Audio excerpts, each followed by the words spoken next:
Olá pessoal, aqui quem fala é o professor Lindenberg para mais uma aula de história, dessa vez fazer a correção, né, das questões desse capítulo, mais uma aula de história do primeiro ano do ensino médio, né, vamos fazer a correção das atividades do capítulo 3, Oriente Próximo, Sociedades, Reinos e Impérios, tá bom? Vamos lá, a gente entendeu aí um pouco sobre as sociedades hidráulicas do Crescente Fértil, estudando o Egito Antigo, a Mesopotâmia, os fenícios, os hebreus, né, com detalhes, dividido em duas aulas.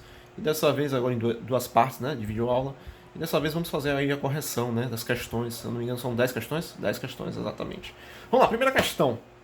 A primeira questão é: caracteriza a importância do Crescente Fértil na história antiga do Oriente Médio. Essa não é difícil não, né, galera? A importância dela até mesmo... Não é somente a importância dela na história da antiga, do Oriente Próximo, mas para a história de toda a humanidade, né? Da importância dela. Foi a partir dessas civilizações que se estendeu aspectos mais complexos das relações humanas, né? Vamos lá. E da produção humana também. Das produções, né? Primeira questão é a seguinte: ó, o Crescente Fértil, pessoal, que é a faixa terra que se estende do norte da África até o Golfo Pérsico, que corresponde a uma área muito árida, né? Porém, as terras são irrigadas e são localizadas próximas a rios, como é o caso do Rio Nilo, Rio Jordão, Tigres e Eufrates. E isso proporcionou a prática da atividade agrícola e a criação de animais. Devido à fertilidade, galera, das terras ribeirinhas, as comunidades que ali se estabeleceram puseram produzir excedentes agrícolas, os quais eram estocados, possibilitando o desenvolvimento de estados como do Egito e do Egito Antigo, o Estado egípcio e mesopotâmico. Foi a possibilidade do ser humano ele quebrar com sua forma de vida nômade, se estabelecer como uma forma de vida agora sedentária e construir uma sociedade mais complexa. Tá bom? Segunda questão: por que o Egito é considerado uma dádiva do Nilo? Essa também é tranquila, né, galera? Vamos lá. Localizado em uma região extremamente árida, galera, muito seca. O Egito é considerado uma dádiva do Nilo porque as águas desse rio tornaram possíveis a introdução e a expansão da agricultura. Por conta da grande produção agrícola da região, as primeiras cidades se formaram e se organizaram no que, posteriormente, se tornaria a grande e complexa sociedade egípcia. Se assemelha à primeira pergunta, não é isso? Segunda pergunta: caracterize o poder dos faraós egípcios. Vamos lá, o que eram os faraós egípcios? Né? Eram os principais governantes, chefes de exército, supremos sacerdotes e magistrados, além de serem considerados deuses ou filhos de deuses. Olha o papel da religiosidade nessas civilizações antigas, né? E desta forma, eles representavam o poder do Estado. Apesar disso, sabe-se que havia brechas na centralização do poder, tais como a descrita na fonte documental a respeito de Akanekht, um sacerdote funerário, né, e proprietário das terras no segundo milênio antes de Cristo, que possuía pleno controle dos bens da família.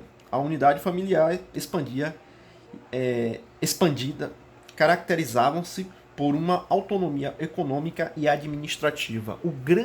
A grande sacada, a grande compreensão do poder faraônico é o papel da religião para legitimar essa ordem através desse determinado poder. Né? A religião na época, vamos dizer assim. Quarta questão: como definir a função política das pirâmides? Pessoal, as pirâmides, que eram construções de pedra e alvenarias monumentais que abrigavam as tumbas dos faraós, cumpria, pessoal, uma função de glorificar o poder e a grandeza divina dos soberanos egípcios, além de ter um papel religioso, né? Divino. Quinto: o que foi o Código de Hammurabi? Isso lá, vamos para a Mesopotâmia agora, né? Hammurabi, pessoal, vale lembrar que foi o principal governante do primeiro Império Babilônico, né, formatado lá em 2000 a.C., 1750 a.C., foi responsável pelo primeiro código de leis escritas conhecido, que é o chamado hoje, que é conhecido como o Código de Hammurabi. Foi descoberto em 1901. Esse código continha 292 preceitos que enaltecia a justiça do governante e que não precisava ser postos em prática por aqueles que aplicavam a justiça. Havia diversas leis que se relacionavam à vida social e ao cotidiano da população, como a divisão do povo entre pessoas livres, subalternas e escravas. E o código também, galera, explicitava que os honorários dos serviços deveriam variar conforme a natureza do trabalho realizado e que as decisões da justiça poderiam ser escritas, sendo possível a apelação ao governante. Esse é um pouco do que era o Código de Hammurabi, né? Sexto, cite algumas obras monumentais do Egito e da Mesopotâmia antiga, na antiguidade. Vamos lá, ó. Egito. Tem as pirâmides de Giza, ou Gizé, formado pelas pirâmides do faraó Coepse e Khafre e Mykenés.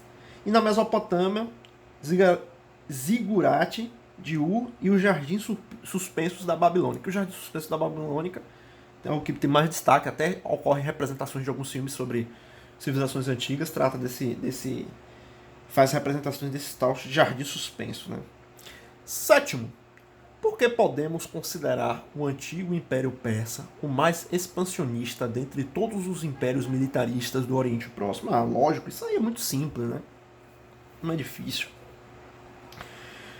É porque, pessoal, a dinastia do Império Persa, ela ultrapassou fronteiras do Oriente Próximo, pessoal. Chegou até a Grécia, combatendo atenienses e espartanos. Lembra do filme 300? Os persas chegaram lá. Não só foi o Oriente Próximo, ou hoje o território hoje conhecido como Oriente Médio, que os persas se estendeu. Não, chegou até a própria Europa, né? No território que hoje se chama Europa, especificamente na região da Grécia. Oitava questão. Em qual fonte de origem hebraica estão narrados a fuga do Egito e o cativeiro da Babilônia? Meu Deus, aí tá na cara, né? Na Bíblia, né? O livro sagrado. Especificamente no Antigo Testamento. A fuga do Egito aparece em Êxodo. O cativeiro da Babilônia aparece, por exemplo, no livro de Esdras. Documento histórico importantíssimo para historiadores, viu, galera? Muitos historiadores se debruçam nesse documento histórico, que é a Bíblia, para ter uma noção, por exemplo, acerca dos costumes, mentalidades, até mesmo em aspectos de organização social, política, econômica das civilizações antigas da região do Crescente Fértil. Nona questão. O que distingue o povo hebreu dos demais povos da antiguidade oriental? Vamos lá, o povo hebreu, pessoal, criou a primeira religião monoteísta no mundo. Essa já é a grande diferença, que é o judaísmo. E de acordo com os registros históricos, como o Antigo Testamento, esse povo se considerava eleito pelo um Deus único, Yahvé, para receber a graça divina. Graças à força espiritual do povo hebreu, os egípcios foram derrotados. As fontes que relatam a libertação dos hebreus do Egito, liderada por Moisés e seu irmão, evidenciam a importância dada à providência divina, né? A relação e a ideia da construção dessa sociedade, através de que foi o povo escolhido. É o povo escolhido que se estabelece essa nova ordem, esse novo tipo de organização e de sociedade, né? Através de um Deus único. 10ª questão. O que distingue a economia dos fenícios em relação aos demais reinos da Antiguidade Oriental? Essa não é difícil também, né? Vamos lá. Os fenícios, pessoal, eles diferenciam dos demais povos da Antiguidade Oriental por possuir uma intensa construção naval. E essa intensa construção naval que lhe permitia realizar um comércio marítimo significativo em todo o Mediterrâneo, galera. Eles expandiram o mercado. Não se restringiu a comercialização e o comércio somente no Crescente Fértil ou próximo do Crescente Fértil, mas em todo e qualquer território nas margens do mar Mediterrâneo. Por isso, a Fenícia era considerada o principal reino marítimo da Antiguidade Oriental. A principal contribuição fenícia para a cultura foi a sua escrita, a qual possuía um jeito próprio do tipo fonético considerada uma das mais avançadas entre os sistemas alfabéticos do Oriente Próximo e que deu origem às escritas grega e latina.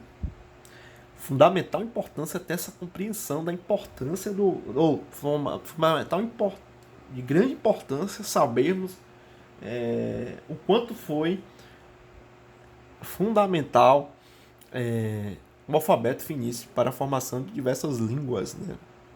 É basicamente isso. Então é isso, galera. Fizemos a nossa correção, finalizamos por aqui.